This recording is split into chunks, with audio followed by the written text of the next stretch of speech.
Japan has 111 active volcanoes, and people have started drilling holes near some of them. This is one of those places where they're drilling new shafts to reach the magma, and they're doing it for a reason.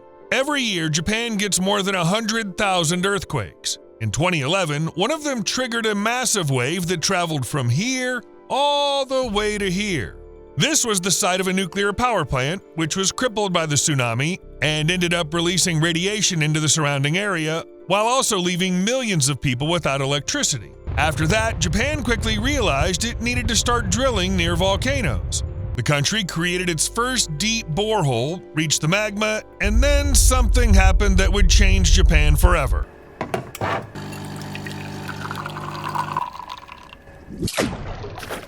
To understand why Japan's drilling volcanoes, you first need to know one important thing. After the Fukushima disaster, Japan almost completely shut down its nuclear power plants, which had previously supplied about 30% of the country's electricity. Before the accident, Japan was one of the world's 3 largest producers of nuclear energy. Essentially, nearly a third of its power disappeared in a very short time. And a system that had seemed perfectly balanced was suddenly forced to face a new reality. It turned out Japan was not ready for it. It's easy to see that when a system suddenly loses a third of its total power supply, it can't keep operating the way it used to. Power grids always depend on balance. The amount of electricity generated has to match the amount being consumed. So when generation drops sharply, everything starts to go straight to hell. It gets especially bad during peak hours when millions of people switch on lights and appliances at the same time. In moments like that, even a small shortage can turn into a serious problem and cause overloads. So yes, Japan started experiencing real power outages. The authorities had to introduce rolling blackouts, meaning electricity was deliberately shut off on a schedule in different areas. Ha! Losers! Oh, crap. That was done not because the system had already collapsed, but to stop that from happening in the first place. Basically, they were trying to keep the situation under control, at least somehow. My first thought was that disruptions like these would mostly hurt plants and large businesses and have less of an impact on people's daily lives. But in reality, electricity is not some separate sector. It's the foundation of almost everything around us. Lighting, transportation, communications, store operations, and even water supply all depend directly on having a stable source of energy.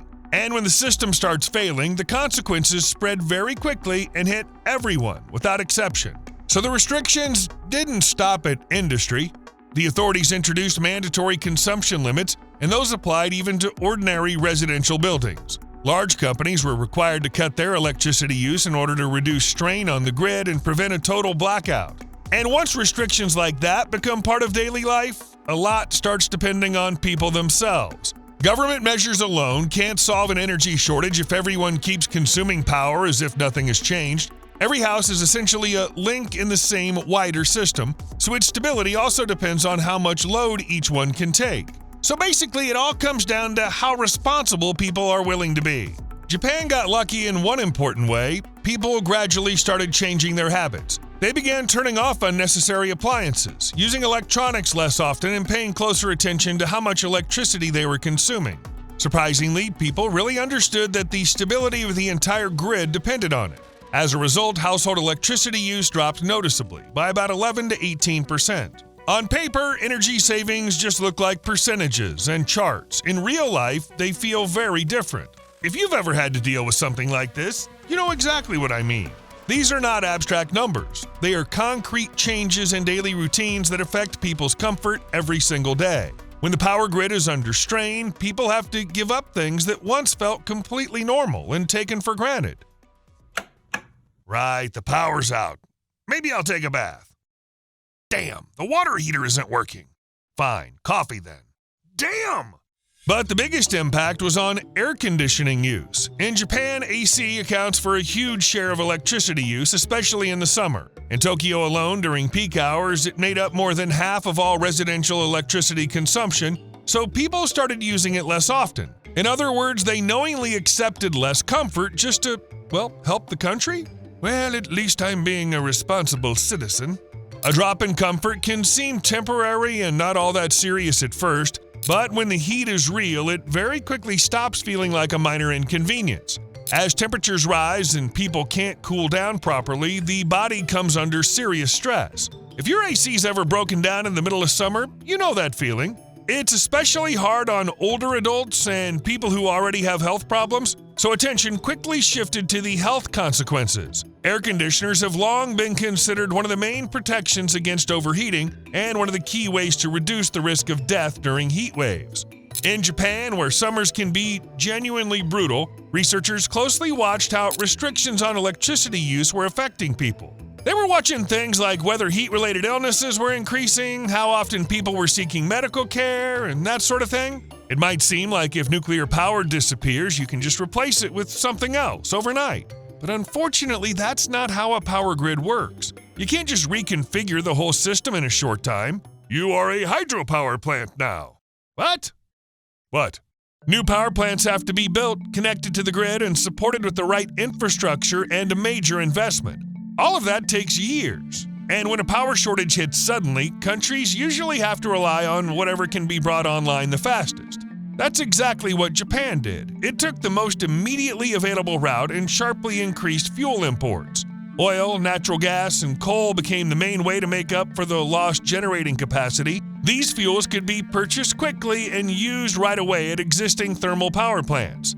At least in the short term, that helped stabilize the power supply. Of course, that came with consequences. A sharp rise in fuel imports never goes unnoticed, especially in a country that already depends heavily on foreign energy supplies. Every new shipment of oil or gas means extra costs, and those costs add up fast. At first, it may look like a temporary fix, and everyone seems fine with it, but once those purchases keep going, the strain starts spreading to everyone. In short, Japan's energy spending increased significantly. The more fuel it had to buy, the higher the pressure on the budget and the broader economy. Before, the system relied to a large extent on domestic power generation, but now it's become dependent on extremely expensive outside resources, and that affected not just the energy sector, but the country's finances as a whole. Because when a country's costs go up, ordinary people almost always feel it sooner or later. The power system's directly tied to utility rates. When generation and supply become more expensive, those costs are gradually passed on to the people paying for electricity. It doesn't always happen immediately, but eventually it reaches every household. And that's pretty much what happened in Japan. After the shift to more expensive energy sources and the growth in imports, electricity prices started to rise. For ordinary people, that meant not only having to conserve more power, but also having to pay more for it.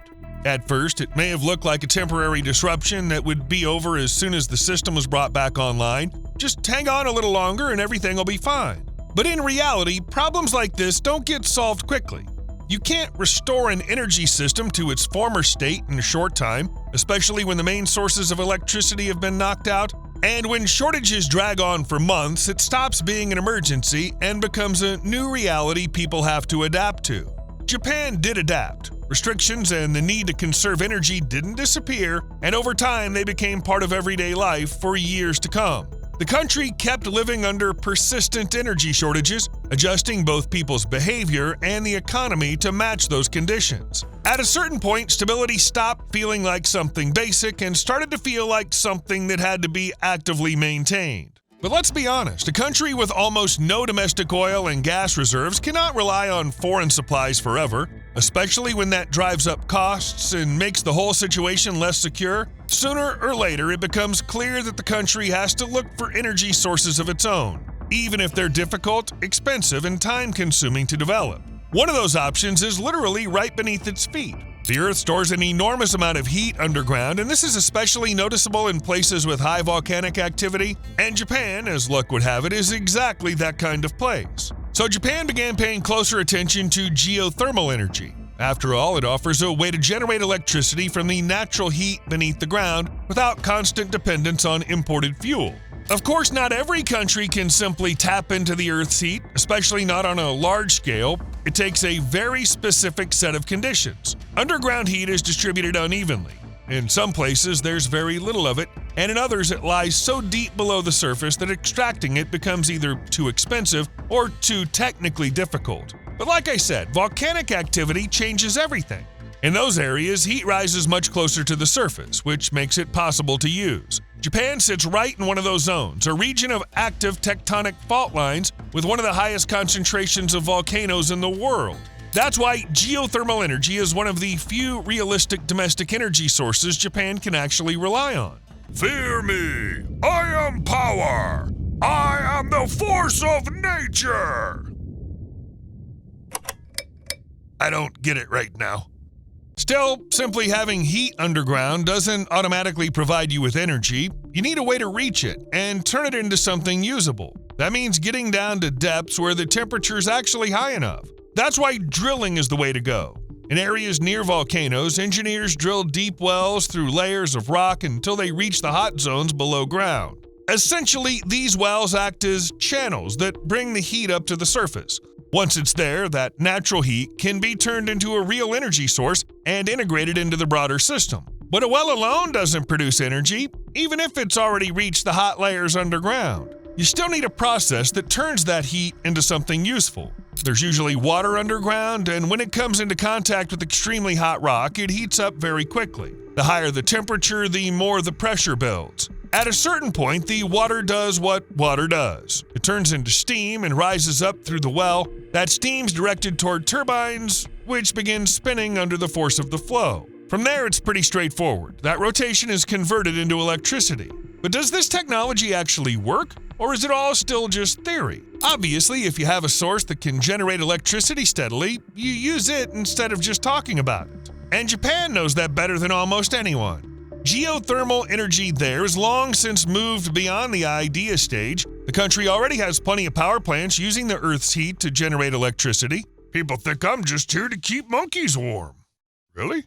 Yep, I'm actually running a major energy business. At first glance, it might seem like once the technology exists, it could have been rolled out at full scale long ago and solved the energy problem for good. But in reality, as usual, it's a lot more complicated than that. Just because the resource is there doesn't mean it can be freely used anywhere. Areas with a lot of underground heat often matter for reasons beyond energy. In Japan, many of those zones are located in protected natural areas and famous hot spring resort regions. These places are important both for the ecosystem and for tourism, which brings the country a steady income.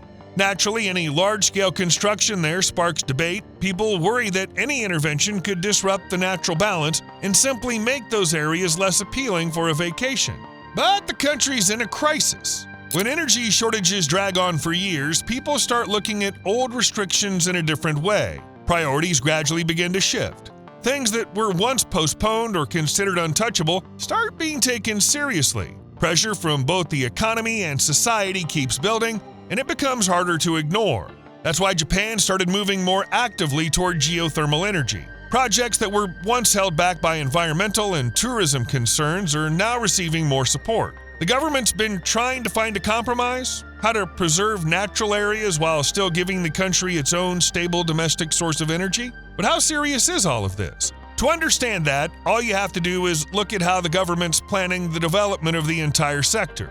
If this is no longer about just a couple of isolated projects, but about a long-term strategy stretching years ahead, then things have clearly changed. The country's rethinking its priorities. That's exactly why Japan is now discussing a major expansion of its geothermal power capacity. Still, can it really replace nuclear energy? Because it's not enough to find an additional source of power. It has to be one that can reliably produce large amounts of energy, not one that only works some of the time. The problem is that many alternative sources depend on the weather or the time of day. Solar and wind, for example, are about as inconsistent as it gets. Please, just let me charge my phone! No. The good news is that Japan's underground heat reserves are considered some of the largest in the world. The country ranks third globally in geothermal potential. That means that if this technology is developed properly, it could become not just a supplemental source of power, but a major part of the entire energy system. Maybe it could even replace nuclear power altogether. That got me thinking, where exactly do they drill to reach this natural heat? When people talk about geothermal energy, the actual drilling process usually stays behind the scenes, even though it's the foundation of the whole system. The most important step is literally getting deep underground and doing it in the right location. What many people don't realize is that in Japan, deep wells are drilled near volcanic zones. They pass through layers of rock and reach areas close to the intense geothermal activity beneath the surface. In a way, these wells become channels connecting the surface to the powerful processes happening underground. At first glance, it all seems almost perfect. The energy source is constant, it doesn't depend on the weather, and it's literally right beneath our feet. So the obvious question is, why is everyone not building these plants everywhere? After all, volcanoes exist in many countries, so what is stopping them? The issue is not really how the technology works. The real problem is the consequences that the extraction process itself can cause. Once drilling begins, the structure of the rock underground starts to change. Pressure gets redistributed and processes begin deep below the surface that were not happening before. Over time, the consequences can show up on the surface. In regions where geothermal projects operate, vibrations are often detected. In some cases, people can even feel them. The real question is how strong those vibrations are. Are they just annoying, or are they actually dangerous? The truth is, if they happen regularly, this is no longer just a case of a little rumbling here and there. Over time, vibrations can have a real impact on the surrounding environment. Buildings and utility systems are designed for certain loads, and if constant micro-movements are added on top of that, it can absolutely affect their structural integrity. Older buildings are especially vulnerable, as are densely built-up areas where the existing stress on infrastructure is already high. Another problem is that these effects build up over time. Cracks can start to appear in walls, utility lines may begin to deform, and the reliability of the entire infrastructure gradually declines. In areas near geothermal projects, all of this is considered a very real risk that has to be taken seriously. Let there be light!